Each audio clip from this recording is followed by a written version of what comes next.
dia menyampaikan dia pakar kesehatan sekaligus juga pakar akupunktur di Jerman.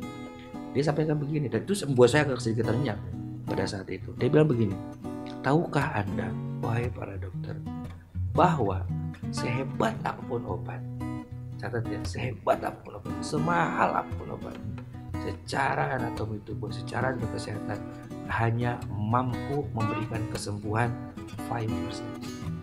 Hanya 5%.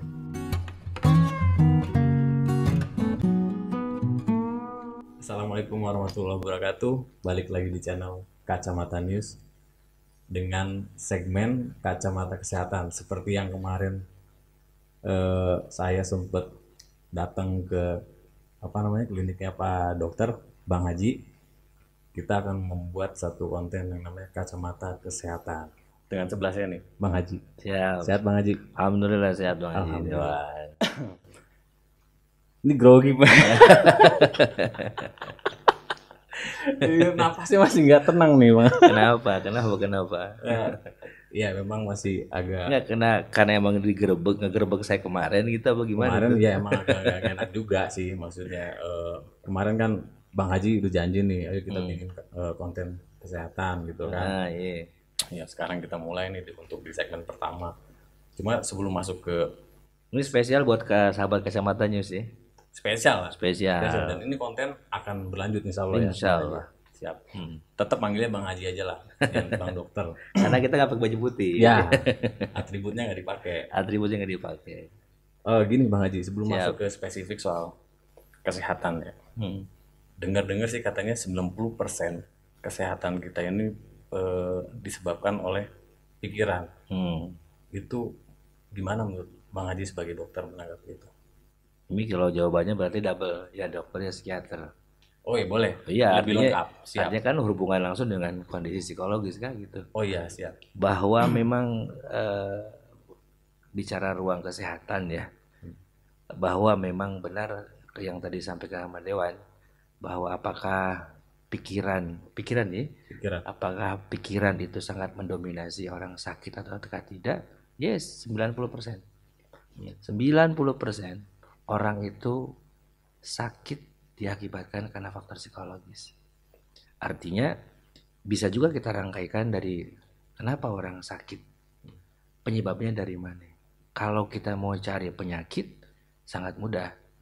Yuk sahabat kacamata juga bisa tinggal datang ke laboratorium, general check up, kemudian ronsen, MRI dan segala macam, ketemu tuh lu sakitnya sakit apa. Tapi kadang-kala kita suka melewati sebuah fase di mana kita tidak pernah nyari tahu penyebabnya orang sakit apa. Kan gitu. Saat dokter mendiagnosa, oh bapak mengidap hipertensi, oh bapak mengidap penyakit A atau penyakit yang lainnya gitu. Udah selesai, diponis di situ saja.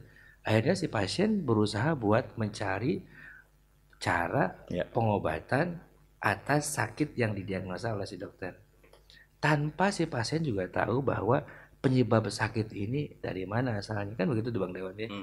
Nah, kalau tadi diruntui dengan pertanyaan, benarkah tidak bahwa penyakit itu sejatinya bersumber dari pikiran? Of course. Karena bagaimanapun juga responsivitas tubuh dalam merespon segala sesuatu hal itu terkait juga dari kondisi pikirannya pasien sendiri. Bahwa penyakit hipertensi, kemudian juga penyakit atau mungkin penyakit lebih kronis, cancer, dari cancer A sampai cancer Z itu sejatinya dari beberapa pengalaman yang sempat kita temukan, rata-rata memang semua bersumber dari pikiran-pikiran tersebut. Pikiran-pikiran yang tidak dipola dengan sebijak mungkin. Kan gitu tuh. Jadi kalaupun pertanyaannya adalah benarkah bahwa penyakit itu bersumber dari pikiran? 90% benar. Benar ya? Benar gitu tuh. Sisanya ya pola makan, gaya hidup, itu hanya jadi faktor pendukung 10% saja. 10% aja itu. Yes, 10% saja gitu kan. Sehingga sangat wajar kalaupun sekiranya dalam hal ini kami gitu kan sebagai seorang praktisi sekaligus juga sebagai seorang psikiater suka menganalisa saat ada pasien kunjung dengan kita punya di klinik, yang pertama kali kita analisa adalah bagaimana ruang psikologisnya si pasien. Itu poin pertama. Saya tidak pernah bertanya ke si pasien, "You sakitnya sakit apa?" Yang kita analisa adalah selama ini you berpikir tentang kehidupannya seperti apa. Itu poin pertama. Karena buat menganalisis seseorang sekaligus juga buat mencari formula kesembuhan seseorang itu pun kita analisa dari ruang pikiran seseorang tersebut. Apalagi kalau sekiranya kita bertemu dengan pasien yang boleh dibilang kondisi mental secara psikologisnya sudah down akibat di brainwash oleh para dokter-dokter yang mengatakan, oh Anda ini sakit ini, Anda seumur hidup harus menggunakan obat ini. Udah. Pikiran tambah berat. Pikiran tambah berat. Yang akhirnya bukan proses pengobatan yang dicari, yang ada malah penambahan bentuk penyakit yang ada dalam tubuhnya sendiri. Itu pointernya. Sehingga sangat-sangat penting sekali untuk kita menganalisa apa sih yang pikiran-pikiran yang seperti apa sih yang mengakibatkan kondisi fisik kita jadi melemahkan begitu tuh. Saya ambil contoh satu saja aja, Dewan. Kalau kita marah, ini ya pemeriksa kacamata juga harus paham juga. Kalau kita marah, dalam konteks marah apapun bentuk marah, yang penting kita punya kemarahan. Kemarahan ini kita simpan 5 menit saja dalam tubuh kita. Kita marah nih sama orang, atau kita merasakan sesuatu yang marah, dan kemudian kita simpan 5 menit saja. Tahu nggak? Selama kita menyimpan marah 5 menit itu, tanpa kita sadari, kita mengalami peningkatan keasaman dalam darah kita 6 jam. Bayangkan pemirsa, 6 jam kita mengalami peningkatan keasaman dalam tubuh kita. 5 menit kita marah. Yes. So kalau kita 3 kalikan saja. Kalau kita marahnya 1 jam, bisa saya 24 jam tubuh kita mengalami tingkat keasaman yang lebih tinggi. Dan pada kondisi tingkat keasaman yang lebih tinggi, coba bayangkan berapa persen detak jantung berdetak di luar batasan normal. Pada kondisi seperti itu, berapa persen pula unit darah yang dipompa difilter oleh ginjal yang di luar batasan normatifnya. Ini yang kadang-kadang orang nggak sadari. Maka seperti yang tadi Bang Haji Dewan sampaikan, ini kita buat konten spesial buat para sahabat Kacamata News. Haji Dewan tadi bilang katanya kacamata kesehatan, minimal kita coba rangkumkan dahulu penyebab faktor-faktor apa yang bisa mendominasi seseorang sakit. Itu poin pertama. Makanya sependapat saya dari beberapa kasus-kasus analisa yang kita lihat di lapangan bahwa rata-rata memang mereka-mereka yang mengalami penyakit atau yang didiagnosa memiliki penyakit tertentu rata-rata memiliki konflik psikologis dalam tubuh dan dalam dirinya. Jadi sangat bersinergi sekali. Artinya pada saat seorang dokter menganalisa, sisi yang lain pun juga kita buka. Bagaimana sisi psikologis si pasien. Karena itu tadi saya sampaikan, marahnya 5 menit kita itu mampu buat meningkatkan kadar keasaman dalam darah 6 jam. Bayangkan. Gitu loh. Makanya kan kita di Indonesia kan kita punya logo. Logo where healing come from the heart. Kesembuhan itu berasal dari hati. So kalau kita mau sembuh, hatinya dulu kita benerin. Kalau sekiranya you mau sakit, hati you pasti rusak. Itu aja poinnya. Cara meminimalisir tingkat stres pikiran kita tuh gimana Bang Haji? Kan marah itu manusiawi. Ya kan? Setiap orang pasti mengalami marah. Yes, saya sependapat. Mengurangi itu. Meminimalisir ini, kalaupun ditanya, kalau sampelnya bahwa kita marah, manusiawi dong. Sangat manusiawi. Semua orang pasti pernah marah. Yang paling penting adalah saat kita marah, kita mampu buat berpikir jernih dahulu. Itu poin pertama. Yang keduanya, sikapi kemarahan itu dengan kearifan. Artinya ini kalau saya ngomong secara ilmu psikologi, coba dia sampaikan, renungi. Kenapa orang kalau marah suaranya lantang berteriak? Umpamanya nih, Dewan marah dengan saya, kemarahan Ade memuncak, kemudian Ade menyuarakan suara yang tinggi. Kenapa orang marah harus bersuara keras? Karena emosinya lagi naik gitu, Bang. Secara fisikly sepertinya emosinya sedang naik. Dan dilihat dari mata merah, kemudian juga wajah merah dan segala macamnya. Tetapi sejatinya bukan itu sebetulnya. Kenapa orang saat lagi marah suaranya melengking tinggi? Jawabannya adalah karena pada saat itu Tuhan sedang menjauhkan hati kita. Itu kunci. Dalam ruang kondisi seseorang sedang marah, sejatinya hatinya sedang dijauhkan. Maka pada saat seseorang menaikkan suara, intonasi suara, meninggikan suara, sebetulnya dia sedang mentransfer sebuah gelombang elektro yang bisa dia terima oleh hatinya si penerima. Gitu loh. Makanya saya pernah bikin sebuah tulisan, kenapa orang saat marah dia berteriak, tetapi kenapa pada saat orang sedang bercinta dengan bahasa mendasar pun terdengar. Itu kuncinya, bahwa pada saat seseorang sedang marah, ruang hatinya sedang dijauhkan oleh Tuhan. Tetapi pada saat seseorang, mohon maaf, sedang bercinta, berhubungan dengan pasangannya gitu, kemudian tidak ada suara, tapi desahannya terdengar, karena sejatinya Tuhan sedang mendekatkan ruang hatinya, gitu loh. Itu harus. Jadi itu, sorry Bang Haji, itu konteks marahnya itu konteks marah yang apapun bentuk kemarahan. Apapun bentuk kalau kemarahan. misalnya di posisi yang sudah tidak marah dengan suara lantang dan lain-lain, kan di luar itu ada juga sifat rasa dendam gitu. Yes. Nah, dendam itu juga kan bisa sangat berpengaruh. apa lebih parah lagi dari... Sangat parah. Bahkan sangat parah. Karena saya bilang tadi, jangankan menyimpan dendam, Dewan. Ya. Menyimpan amarah selama 5 menit saja, darah sudah mengalami tingkat keasaman 6 jam.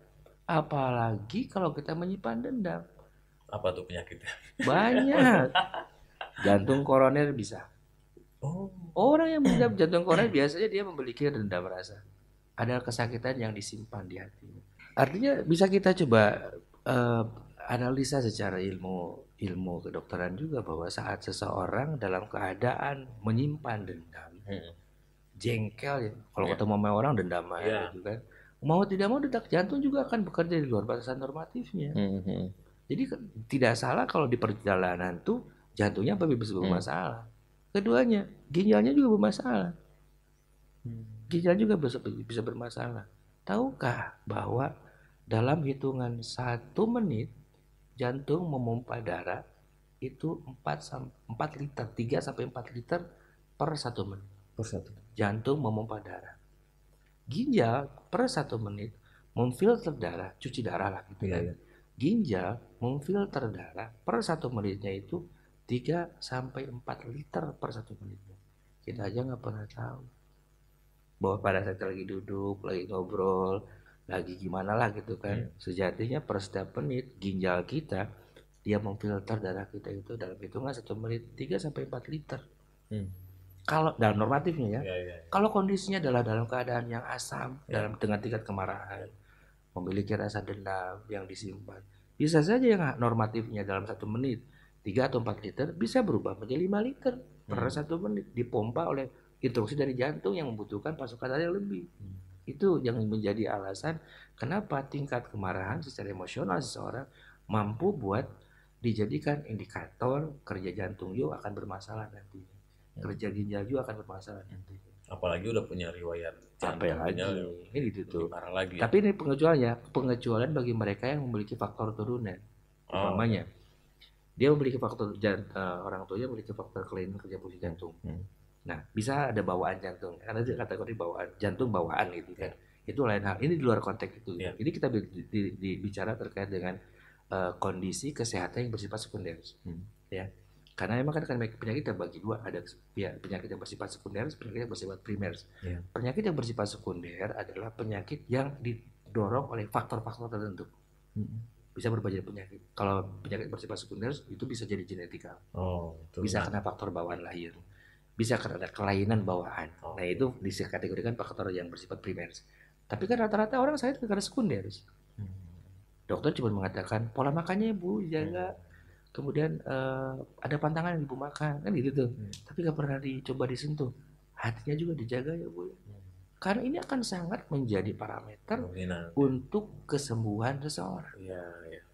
Satu kali waktu saya pernah ikut salah satu seminar di salah satu kota di Jerman, kumpul beberapa para dokter-dokter termasuk juga para praktisi dari China.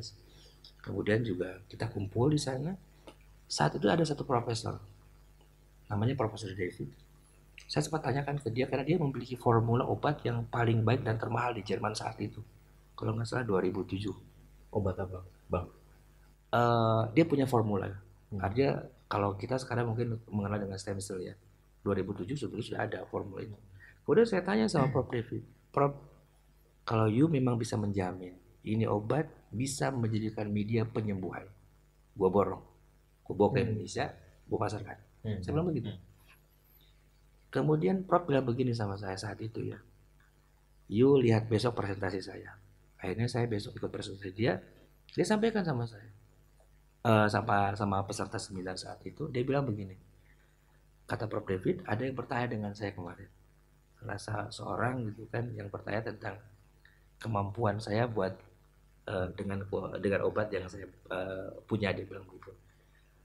Dia menyampaikan dia pakar kesehatan sekaligus juga pakar akupunktur di Jerman.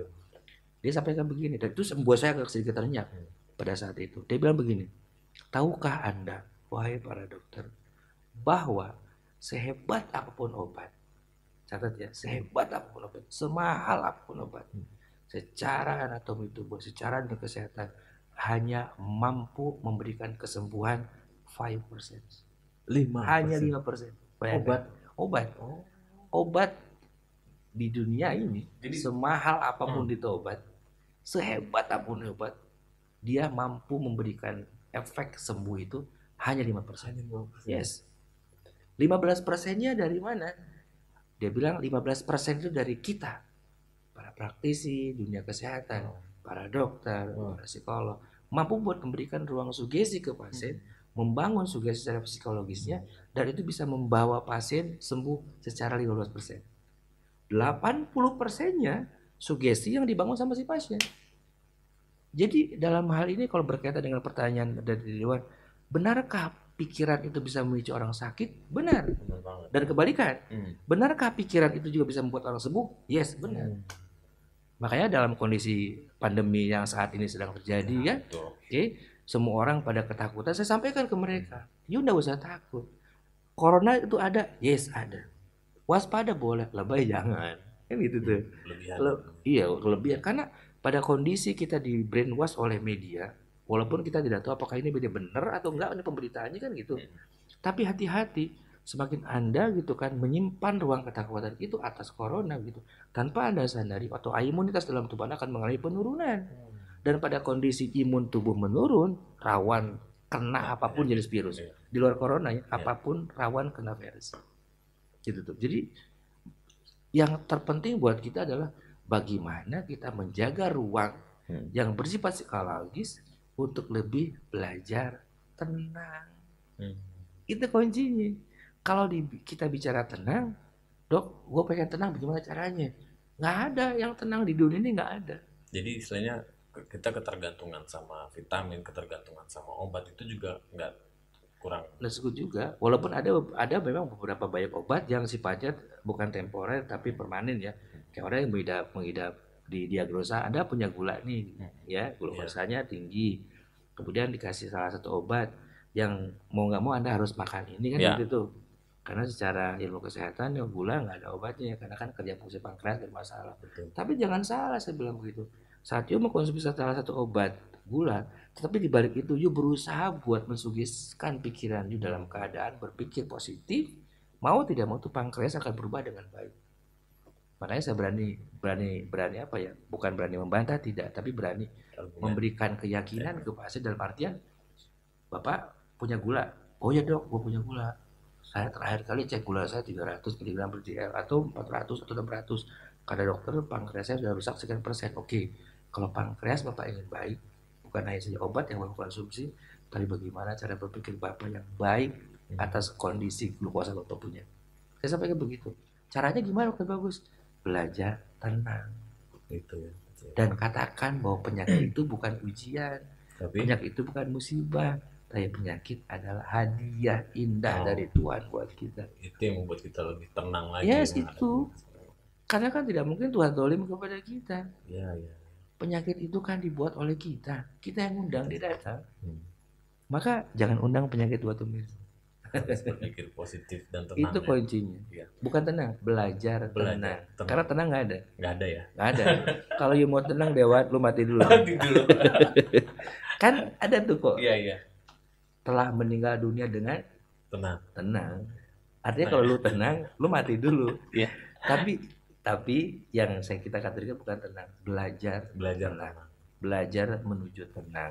Tenang menyikapi kondisi, tenang menyikapi masalah, tenang menyikapi konflik, polemik, itu bisa menjadi acuan Anda sehat.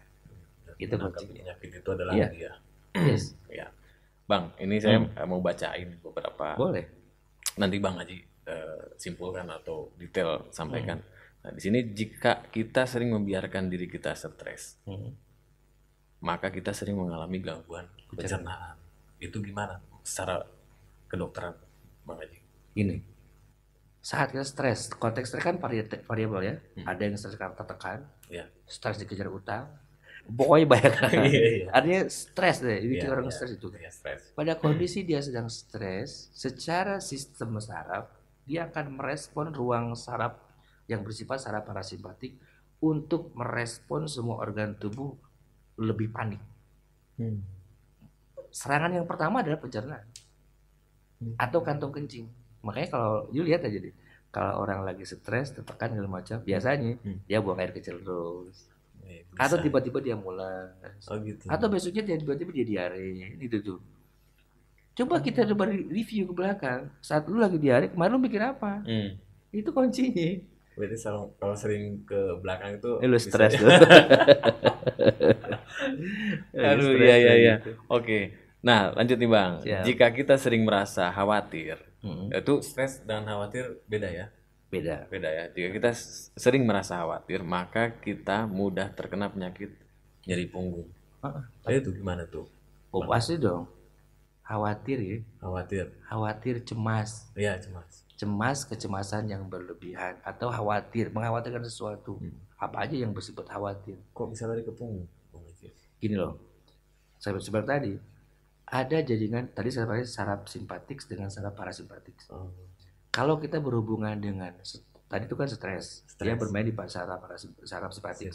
Tapi kalau berkaitan langsung dengan kecemasan, kegelisahan, tingkat kecemasannya kemudian berlebihan tanpa dia kendalikan atau mengalami kegelisahan yang over secara psikologis dalam hal ini kan, mau tidak mau dia mampu buat bisa merespon jaringan saraf parasimpatik yang akan membuat kerja jaringan wilayah bantalan dan tulang ekor yang dibungkus oleh pembuluh darah halus kan di sana kan itu untuk merespon tekanan lebih besar, lebih banyak. Wajar sekali kalau sekiranya dia akan mengalami ketidakseimbangan, bukan struktur fisik ya, tapi ketidakseimbangan yang bersifat pembuluh darah halus yang membungkus ke jaringan otot yang bisa mengakibatkan penipisan bantalan tulang belakang atau mengalami jepitan saraf tulang belakang atau mengalami artritis, pengapuran persendian di dalam tubuhnya. Ini di luar got ya, di luar asam urat, di luar dia punya kolesterol. Karena tingkat kecemasan pun juga bukan karena sendi saja Ji. Tingkat kecemasan yang berlebihan, stres yang ketakutan yang berlebihan juga, itu pun juga bisa mendorong trigliserida dalam tubuh kita mengalami peningkatan. Apa itu trigliserida? Lemak tak jenuh dalam darah yang bisa mendorong laju di darah jadi kental. Itu juga bisa bisa ke kolesterol jadi naik. Dan kalau seperti itu jantungnya bisa bermasalah. Ternyata hati-hati kita punya perasaan, pikiran ya. Sangat hati-hati. Harus berhati-hati. Makanya kan saya pernah sampaikan sama Dewan kan bahwa kalau kita mau coba membuka ruang itu secara objektif, baik secara ilmu psikologis atau secara ilmu kedokteran juga, sejatinya sebetulnya sehat itu nggak mahal, enggak. Sehat itu murah. Sehat itu murah. Karena tadi itu 90% sehat dari pikiran kita. Jadi kalau ada orang mengatakan, jangan kesehatan itu mahal. Mahal dari mana? Kalau you sakit, lu dirawat emang mahal. Gitu kan. Tapi kalau kita coba penyebab seorang sakit udah kita ketemu, tahu nih bahwa penyebab sakit itu begini. Kita bisa mengatakan ternyata sehat itu murah. Murah gitu. Sangat murah. Tinggal kita mau nggak belajar memanage pikiran kita untuk berpikir positif dan belajar untuk tenang. Itu kuncinya. Sayangi tubuh kita itu dengan hal-hal yang positif. Iya, itu kuncinya di sana. Pada kondisi kita sedang marah, berapa juta jaringan saraf di organ yang tersentuh titik bulu itu yang mengalami pergelangan. Titik-titiknya tinggi sekali. Berapa jumlah jaringan saraf yang berhubungan dengan sinusitis merespon pembuluh darah halus untuk membuka dan itu menjadi ruang baik buat mensuplai oksigen ke kepala. Wudhu itu bukan hanya sekedar untuk sholat aja loh,